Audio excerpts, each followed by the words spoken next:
अस्सलाम वालेकुम बच्चों, क्या हाल चाल है आप सबका। आज मैं आपके लिए नया टॉपिक लेके आऊँ चैप्टर 9 बेंजीन से related preparation of benzene.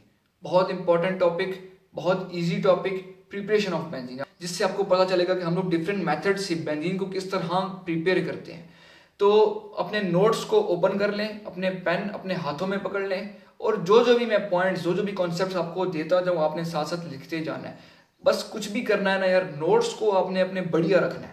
Notes आपके परफेक्ट होने चाहिए और साथ साथ आपने उसकी प्रैक्टिस करते रहना है, क्योंकि प्रैक्टिस करेंगे तो आपको ऑर्गेनिक केमिस्ट्री आएगी। ये कोई फिजिकल केमिस्ट्री नहीं है कि एक दफ़ा न्यूमेरिकल का फॉर्मूला तैयार कर लिया तो आपको पेपर तक नहीं भूलेगा। तो चलें बिना टाइम वेस्ट किए स्टार्ट करते हैं। Preparation of benzene, different methods हैं बेंजीन को प्रिपेयर करने के लिए। जिस तरह कि आपको पता है बेंजीन का जो स्ट्रक्चर है वो 6 कार्बन स्ट्रक्चर होता है। ये साइक्लिक स्ट्रक्चर है और इसके अंदर 3 डबल बॉन्ड प्रेजेंट होते हैं।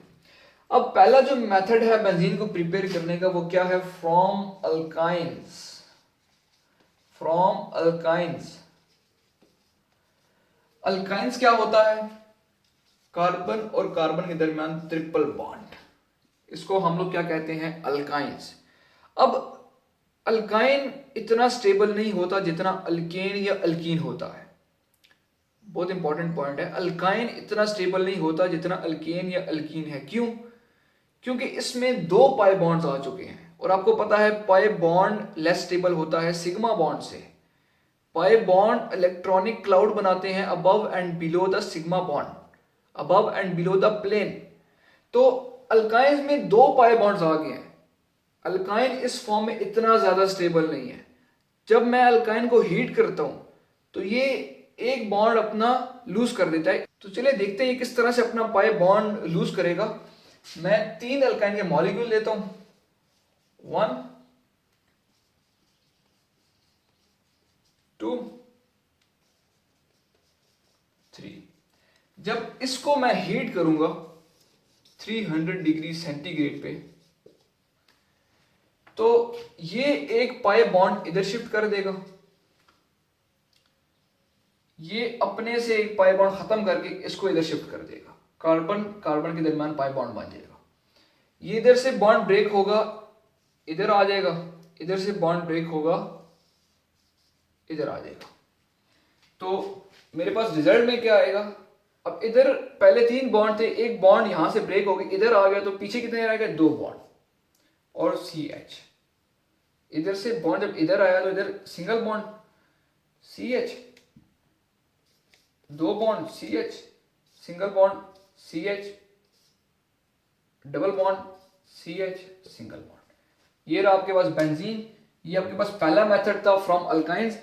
सेकंड मेथड पे मूव करते हैं, from aromatic acid. From aromatic acid आपने ये नाम एज इट इज याद करने हैं। आपने सिर्फ नाम याद करने हैं मेथड्स के, किस किस मेथड से हम लोग बेंजीन को प्रिपेयर कर सकते हैं। अगर कोई आपको ये कह रहा है कि केमिस्ट्री में एज इट इज चीज़ें नहीं याद करनी, सारा कॉन्सेप्ट है, तो वो आपको गलत कह रहा है। या ये आपको कोई कह रहा है कि सारी चीज़ें एज इट इज याद करनी है, कॉन्सेप्ट्स कोई नहीं है, वो भी आपको गलत कह रहा है। कॉन्सेप्ट्स भी हैं और एज इट इज भी चीज़ें याद करनी है। ज़्यादा कॉन्सेप्ट्स हैं, कम एज इट इज याद करनी है। आपको इनके मेथड्स के नाम आने चाहिए, किस मेथड से हम लोग प्रिपेयर करते हैं। अब फ्रॉम अल्काइंस, अल्काइन आपके माइंड में होगा कि यार अल्काइन से किस तरह से प्रिपेयर करते हैं। रिएक्शन आपको खुद ब खुद आ देगा, नाम आपको पता होना चाहिए किस मेथड से प्रिपेयर करते हैं। Second method from aromatic acid है। अब एरोमेटिक एसिड क्या होता है? एरोमेटिक एसिड की बात करूं तो एरोमेटिक एसिड क्या होता है? एरोमेटिक एसिड, एरोमेटिक से मुझे पता चल रहा है यहां पे एरोमेटिक कंपाउंड होगा बेंजीन, और एसिड क्या है? COOH। COOH फंक्शनल ग्रुप मेरे पास एरोमेटिक कंपाउंड के ऊपर लगा है, तो ये क्या होगा? Aromatic acid. इसको हम लोग एरोमेटिक एसिड कहते हैं। इसका मैं रिएक्शन करवाऊंगा सोडियम हाइड्रोक्साइड के साथ NaOH in the presence of CaO। जब मैं इसका रिएक्शन करवाऊंगा तो ये क्या बनेगा? इधर से वाटर का एक मॉलिक्यूल ये रिलीज कर देता है। जब वाटर का मॉलिक्यूल ये रिलीज करेगा तो इसके ऊपर COONA आ जाएगा प्लस H H2O। हाइड्रोजन और OH, वाटर का मॉलिक्यूल बाहर चला गया, सोडियम इधर आके अटैच हो गया। अब इसको मैं दोबारा से लिखता हूं और उसको मैं दोबारा से रिएक्ट करवाता हूं सोडियम हाइड्रोक्साइड के साथ।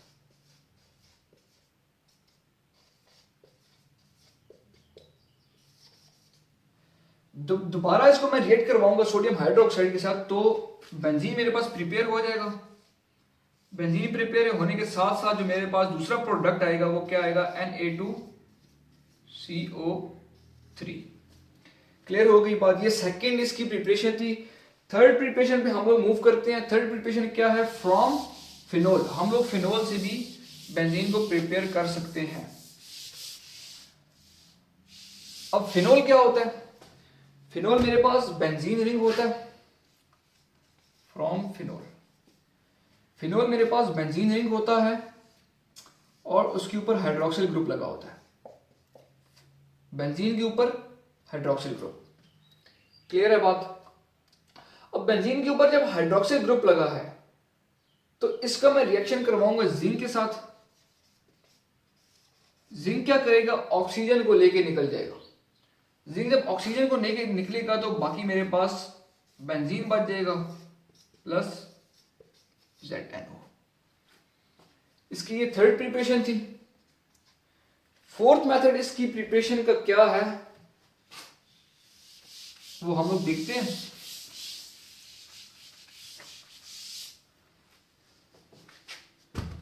From sulphonic acid.